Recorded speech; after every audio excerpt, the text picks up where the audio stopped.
Sometimes, the scariest stories don't begin with monsters or shadows in the dark. They start with people who seem normal at first. About 10 years ago, everything in my neighborhood was peaceful and ordinary. That was until the day a new neighbor moved into the house across the street from us. She was a woman in her mid-40s, living by herself. At first, there was nothing particularly strange about her. If someone said hello, she smiled back politely, but she never tried to make friends or have long conversations with anyone. She mostly stayed inside her house, keeping to herself. If she ever came outside, it was only for brief moments to collect her mail or take short walks. Nothing about her actions seemed suspicious at first glance. But as time went by, little things about her started to feel off. When my friends and I played outside, she would sit on her porch, watching us. Not just a quick glance or a casual look, she would sit there for hours, her eyes following us silently. At times, it felt like she wasn't just watching us, but studying us, observing every movement we made. If she wasn't on her porch, you could catch glimpses of her through the curtains, peeking out at us. It was as if no matter where we went, she was always watching. It didn't feel like she was trying to be friendly. She wasn't smiling or waving, just sitting there, staring with an expression that was hard to read. It wasn't threatening, but it wasn't exactly welcoming either. It was somewhere in between, making you feel uneasy in a way that's hard to explain. We knew she was watching us, but she didn't seem to care if we noticed. And the longer it went on, the more unsettling it became. This is how it all began, with a neighbor who didn't do anything wrong, but somehow made the air feel heavy. It was the kind of feeling that made you check behind you even when you knew no one was there. It was just the beginning, but little did we know, things were going to get much, much stranger from here. At first, no one in the neighborhood thought much about her. People are different, and not everyone likes to be social. But the more we saw her, the harder it became to ignore how unusual her behavior really was. Most neighbors chat once in a while, maybe borrow tools or drop by with baked goods, but not her. She never invited anyone over, and no one ever visited her. It felt like she was there, but not really part of the neighborhood. Her house was always quiet, and her routines were strange. Sometimes we would see her awake at odd hours, just standing in her yard for no reason. She would water her plants late at night or rearrange decorations long after everyone else had gone to bed. The way she acted never seemed to fit in with the rhythm of the neighborhood. It wasn't just the timing, it was how she did everything so mechanically, as if following a plan only she understood. Even the way she watched people felt strange. She didn't look curious or interested, just blank, like she was observing everything without emotion. If we laughed too loudly or played for too long, she didn't say anything. She just kept watching. No words, no scolding, no friendly gestures, only her quiet presence, like she was waiting for something we couldn't see. Everyone noticed these things, but no one spoke about it out loud. It was easier to pretend nothing was wrong, to assume she was just lonely or private. But deep down, we all felt it, that strange, uneasy sensation that comes when something isn't quite right. And as time went by, that feeling only grew stronger. One night, everything seemed normal, just a quiet evening spent watching TV with my family. Then, out of nowhere, we noticed the lights in front of our house flicker on. At first, it didn't seem like anything serious, but then we saw a shadow moving near the window. It wasn't clear who or what it was. My dad got up right away to check, but by the time he opened the door, whoever had been there was gone. At first, we thought it was nothing, a stray animal, or maybe the wind shifting things around. But the next morning, we discovered something strange. The solar panel lights that had been neatly placed in our front yard were gone. The soil where they had been was disturbed, as if someone had pulled them out during the night. Then, as my dad backed out of the driveway to head to work, he spotted something odd. Lined up perfectly in the neighbor's driveway were all 5 of our missing lights.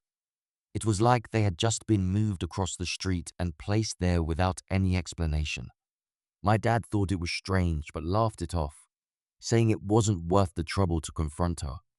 We went outside to take a look ourselves, still half asleep and confused. There they were, our solar lights, now stuck in her yard, exactly as they had been arranged in ours. The neighbor was already outside, watering her flowers, acting as if nothing strange had happened. She smiled and waved at us like she always did. We just stood there for a moment, unsure what to say. In the end, we decided not to make a big deal out of it. They were just cheap lights after all. But from that moment on, something shifted. It was the first time we realized that her odd behavior might not just be harmless quirks. It was subtle, but we knew then that we had to start paying attention. And the longer we stayed in that neighborhood, the more unsettling things we noticed. After the incident with the lights, more strange things started happening. It was never anything big, but it was enough to make us uncomfortable. Every holiday season, something would go missing or get damaged: our Halloween pumpkins, Christmas ornaments, or little garden decorations. It wasn't just once or twice, it became a pattern. The odd part was that none of the other neighbors had these issues. Only our house seemed to be targeted. At first, we thought it might just be kids playing pranks, but it kept happening year after year. Eventually, we gave up decorating altogether, just to avoid the frustration. But it wasn't just the decorations. It felt like she was copying us in strange ways too. If we added something new to our yard, she would do the same almost immediately. If we planted flowers, she planted the exact same ones.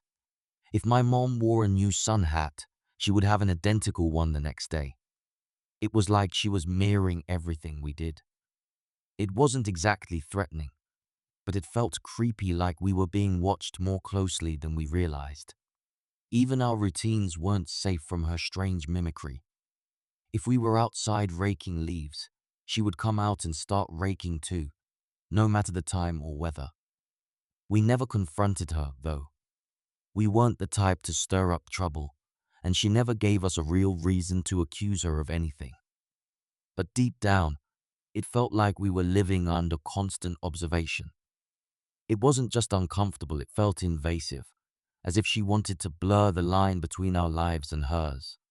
And every day, it got harder to ignore the sense that something was seriously off.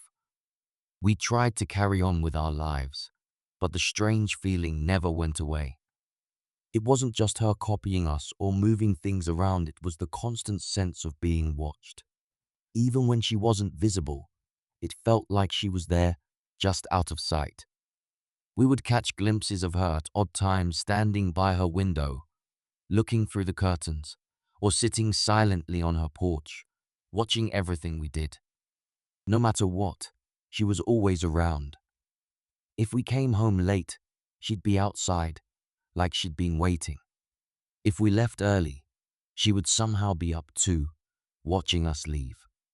It wasn't loud or aggressive behavior, just this quiet, creeping presence that made it feel like she was always in the background of our lives. It reached a point where even the smallest things felt strange. I remember once seeing her standing perfectly still on her porch, late at night, doing absolutely nothing, just standing there in the dark, staring at our house. We told ourselves it was harmless. Maybe she was lonely. Maybe she had nothing better to do. But no matter how we tried to explain it, the feeling stayed with us.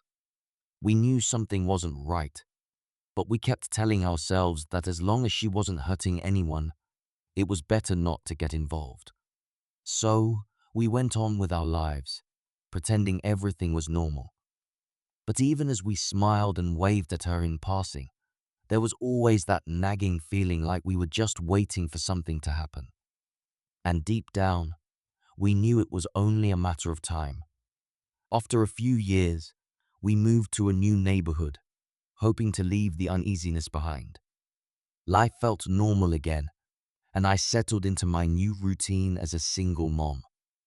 My house was on the edge of town, surrounded by a quiet field. Things were peaceful for the most part, and I had a few neighbors nearby, though we didn't talk much. One night, after my son had gone to bed, I stayed up cleaning the kitchen. I let my dog, Goldie, outside to roam the field, as she loved running there. It was a calm evening, and everything felt ordinary until it didn't. As I stood by the sink, I noticed a strange light flickering in the distance, just beyond my property. It was small, like the beam of a flashlight, moving slowly through the field. At first, I thought it might be one of the neighbors, but something felt off. The light moved deliberately, not like someone just passing by. I called out for Goldie, but she didn't come running right away like she usually did. Instead, she stood halfway between the house and the field, her body frozen in place as if she couldn't decide whether to come back or stay. That's when I heard a low, unfamiliar voice coming from where the light was. Someone else was calling my dog's name. A man's voice, smooth but distant, echoed across the field. My heart started racing. I knew no one but me should be calling her. I shouted her name again, louder this time, trying to snap her out of whatever trance she seemed to be in. After a long, tense moment, Goldie finally turned and bolted toward me, her little tail wagging as if nothing was wrong. I scooped her up the moment she reached me and rushed back inside, locking the door behind us. Whatever was out there didn't follow, but the unsettling feeling clung to me. I switched off all the lights, grabbed the baseball bat I kept by the door, and stayed alert. I knew something wasn't right, and I had a feeling it was only the beginning. Just as I started to relax, thinking the worst was over, a loud crash echoed from the garage. My heart skipped a beat. It wasn't the sound of something falling by accident. It was heavy, deliberate, like someone had forced their way in. I grabbed my bat and stood still for a moment, listening closely. Goldie was alert too, her ears perked up, sensing my fear. I didn't want to go into the garage alone, so I called my neighbor across the street. I explained what happened and asked if he could look out his window to see if anyone was near my house. He agreed but sounded just as nervous as I felt. I told him I was going to hit the button inside to open the garage door, hoping whoever was in there would leave. I quietly moved to the door leading to the garage, my bat gripped tightly in my hand. I pressed the button. As the garage lights flickered on, I heard my neighbor gasp through the phone. He saw a man hiding near my car. My stomach dropped. Taking a deep breath, I swung the door open, bat raised, ready to defend myself. There he was, a man crouching awkwardly by the side of my car, as if he thought he could still hide in plain sight. I stepped forward slowly, not taking my eyes off him. "You're on private property," I said firmly, "and you need to leave now." To my surprise, he stood up calmly, like none of this was a big deal. "Sorry about that," he muttered, his tone casual, like someone apologizing for a small mistake. "I was just looking around." Without waiting for me to respond, he walked out of the garage, as if this was the most normal thing in the world. I stood there, frozen, until the garage door closed behind him. My hands were shaking, but I forced myself to check if anything was missing. Thankfully, nothing was stolen, though a toolbox had been knocked over, probably the source of the loud crash I heard earlier. Even though the man was gone, the fear lingered. I called the police to report the break-in. They arrived quickly, took my statement, and promised to search the area. It was hard to believe someone could act so casually after breaking into my home. But deep down, I knew this wasn't just some random intruder. Something about him felt off, and I had a sinking feeling this wasn't over yet. After the man left, I kept replaying the moment in my head, trying to understand how he could act so normal. The police arrived soon after, and I told them everything: how he had pried open a small window to get into the garage, how calm he seemed, and how nothing was taken. They inspected the broken window and searched the garage for any signs of what he might have been after, but there were no clear answers. The officers asked if I had seen him before, but I hadn't. They assured me they would patrol the area and advised me to stay alert. Before leaving, one of them gave me a look that said it all. They saw break-ins all the time, but this one didn't sit right with them either. Something about it was strange. A few days passed without any new incidents, but I couldn't shake the feeling that something was off. Then I heard from another neighbor that a man had been caught sneaking into homes in a nearby area. The police said they weren't sure if it was the same guy, but the timing felt too close to be a coincidence. Even though they caught someone, I still felt uneasy. It wasn't just about the break-in, it was the way he had acted, as if he belonged there, like he knew more about me than a stranger should. I tried to convince myself it was over, that I could move on. But in the back of my mind, I knew things weren't that simple. Some stories don't end just because you want them to. And I had a feeling this one wasn't finished yet. Even after the police assured me they were monitoring the area, the sense of unease didn't go away. I tried to tell myself that everything was fine, that the man was just another intruder caught in the wrong place at the wrong time. But it wasn't that simple. Something about the way he had acted, calm, polite, almost rehearsed, stuck with me. It didn't feel like a random break-in, it felt personal, even though I couldn't explain why. I found myself double-checking locks every night, glancing out the windows more than usual, and keeping Goldie close at all times. Every little sound in the dark made my heart race. It was as if I was waiting for something to happen, even though I had no idea what that might be. I told my neighbors to stay cautious, but they seemed to brush it off as a strange but isolated event. The man had left without a fight, without taking anything, and that should have been a relief. But instead, it made everything worse. What had he been looking for? Why did he act like nothing was wrong? Those questions kept spinning in my mind, keeping me awake at night. I wanted to believe it was over, but deep down, I knew better. Fear has a way of lingering, even when there's no clear reason for it. It clings to you, creeping in at the quietest moments, reminding you that something isn't right. And as much as I tried to shake it, that feeling stayed with me. Some part of me knew whether it was that man or something else, this wasn't the end. It was just the beginning of. Some of the scariest nights begin in the most ordinary ways.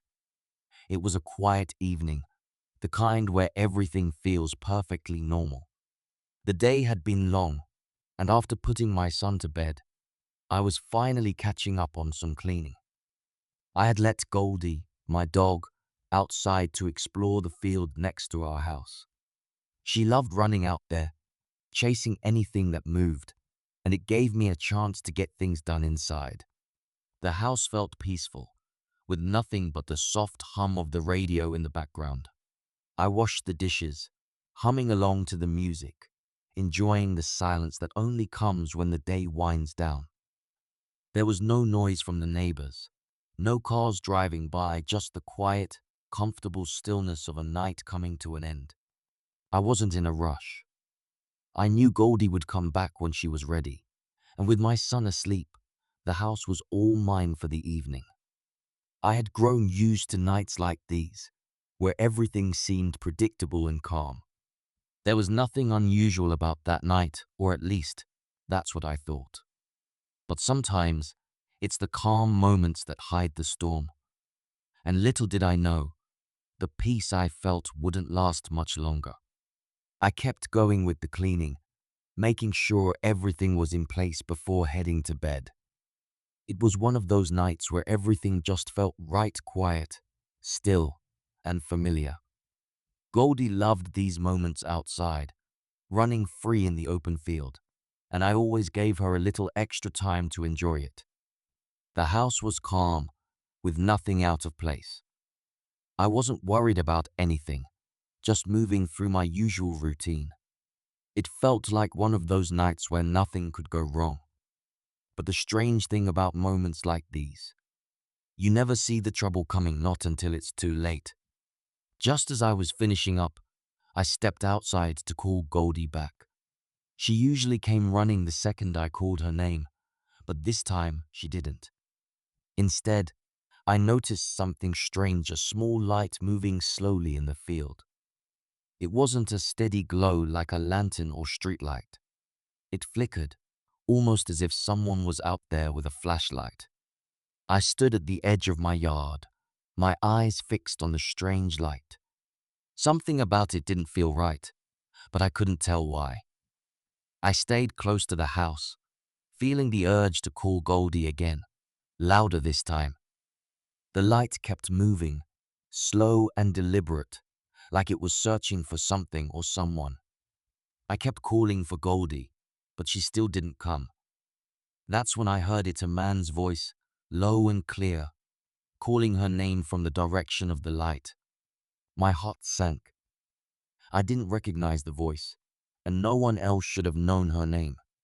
Goldie stood frozen in the field, caught between me and the voice calling her. She looked back at me, then toward the light, as if unsure who to obey. My stomach twisted with fear. I knew I couldn't let her go toward that voice. Something about it felt all wrong. Without wasting another second, I shouted for Goldie as loud as I could. My voice cracked, but I didn't care. I needed her back. She hesitated for a moment longer, her ears twitching toward the strange voice. Then, finally, she turned and bolted toward me. The moment she reached me, I scooped her up and ran inside, locking the door behind us. My hand shook as I turned every lock. Goldie wagged her tail like everything was normal, but I couldn't shake the cold fear gripping me. I stayed by the door, listening, wondering if whoever was out there would follow us. I turned off all the lights, hoping the darkness would hide us. Gripping the bat tightly, I moved through the house, double-checking every door and window to make sure they were locked. My heart raced, but I forced myself to stay calm. I stood by the window for a moment, peeking out toward the field. The light was gone, just like that, as if it had never been there. But the fear stayed, heavy and real. I placed the bat by the kitchen counter, within reach, knowing I had to be ready for whatever came next. Just as I started to feel a bit calmer, a loud crash came from the garage, shattering the silence. My heart jumped to my throat. It wasn't the kind of sound you could ignore. Something heavy had fallen or been knocked over. I grabbed my phone and called my neighbor, explaining what I heard and asking him to check from his window. He agreed, his voice tense. I told him I was about to hit the button to open the garage door, hoping whoever was inside would leave. My hands shook as I braced for what was about to happen next. I pressed the button, and the garage lights flickered on. As the door began to lift, my neighbor's voice came through the phone, panicked. "There's someone in there," he whispered. I opened the door slowly, bat in hand, and there he was, a man crouched awkwardly beside my car, like he thought he could still hide. I took a step closer, my bat raised. "You need to leave," I said firmly. To my surprise, the man stood up calmly, brushing himself off. "Sorry," he muttered, like he had just wandered in by mistake. Without another word, he walked out of the garage, acting as if nothing strange had happened at all. After the man left, I immediately called the police. They arrived quickly, inspected the garage, and took my statement. The officers checked the small window he had pried open, but found no signs of anything stolen. It was unsettling how easily he'd entered and how calmly he had left. A few days later, I heard from a neighbor that someone matching his description had been caught breaking into homes nearby. The police thought it might be the same man, but I couldn't be sure. Even with him possibly in custody, the fear didn't go away. I kept wondering, why had he come in the first place? And more importantly, was it really over? It was just another quiet morning, like any other. My sister had always been an early riser, getting up long before the rest of us. Even back in high school, she preferred to handle everything on her own, making her breakfast, packing her lunch, and sitting by the door, waiting for the school bus to come. She never wanted to wake our parents, so she moved through the house quietly, going about her morning routine. The side door was her favorite spot to wait. From there, she could see the neighbor's yard and part of the street where the bus would arrive. It was still early, and the rest of the house was silent. Nothing seemed out of the ordinary at first, just the usual peace of the early morning hours, before the world fully wakes up. But sometimes, even the most normal routines can take a strange turn, and that morning would be one she never forgot. The sky outside was still a bit dark, with just a hint of light creeping in. My sister sat quietly by the side door, her backpack resting at her feet. She liked having a few peaceful minutes before the noise of the day began. From her spot, she could see the neighbor's old house, empty for months, with its overgrown garden and dusty windows. She sipped on her juice, waiting for the familiar rumble of the school bus. Everything around her felt still, almost too still. She stared at the weathered wooden bench in the neighbor's yard, lost in thought, not expecting anything unusual to happen. But sometimes, things aren't as quiet as they seem. As my sister sat there, something caught her eye. Two women were sitting on the old bench in the neighbor's yard. They had their backs to her, sitting close together, talking in low voices. At first, it seemed harmless, just two people having a quiet conversation. But there was something unsettling about it. The way they sat, so still and focused on each other, didn't feel right. Their presence was strange, out of place for a house that had been empty for so long. My sister kept watching, a knot forming in her stomach, as if some part of her knew this wasn't normal. As she kept watching, my sister noticed more odd things. The women's hair was messy and tangled, like it hadn't been brushed in weeks. Their voices, though soft, sounded sharp and strange, like a language she couldn't recognize. They weren't just chatting, it felt like they were arguing, their tones rising and falling in unsettling rhythms. That's when the realization hit her: the house had been empty for months. No one was supposed to be there. Yet, these two women sat calmly on the old, abandoned bench, as if they belonged there. A chill ran down her spine, but she couldn't look away. Something about them was wrong, and she knew she wasn't imagining it. Curiosity got the better of my sister. She picked up a few small stones from the ground and tossed them toward the bench, trying to catch the women's attention. The stones bounced lightly on the dirt, but the women didn't react. They stayed still, as if they hadn't noticed or didn't care. For a moment, my sister thought they might just ignore her completely. But then, the women stopped talking. The silence that followed felt heavy, almost unnatural. Slowly, they began to turn their heads in her direction, and that's when everything changed. As the women's heads slowly turned, my sister's heart pounded in her chest. Before she could see their faces clearly, a soft, eerie chuckle escaped from them. It wasn't a normal laugh, it was quiet and unsettling, the kind that makes your skin crawl.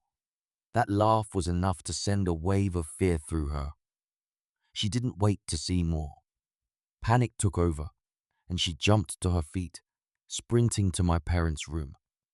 Whatever those women were, she knew she didn't want to find out. My dad got up right away and went outside to check, but the bench was empty. The women were gone, as if they had never been there. He searched around the house, both the front and back, but there wasn't a single trace of anyone. It didn't make sense. They couldn't have disappeared that quickly. But my dad believed my sister's story. He said maybe it was spirits drawn to the old, abandoned house. Whatever the reason, we were left with nothing but questions and an unsettling silence hanging in the air. A few years later, a new family bought the old house and rebuilt it from the ground up. The place looked brand new, fresh and modern, with a clean yard replacing the old bench and overgrown garden. For a while, it seemed like the eerie past had been erased.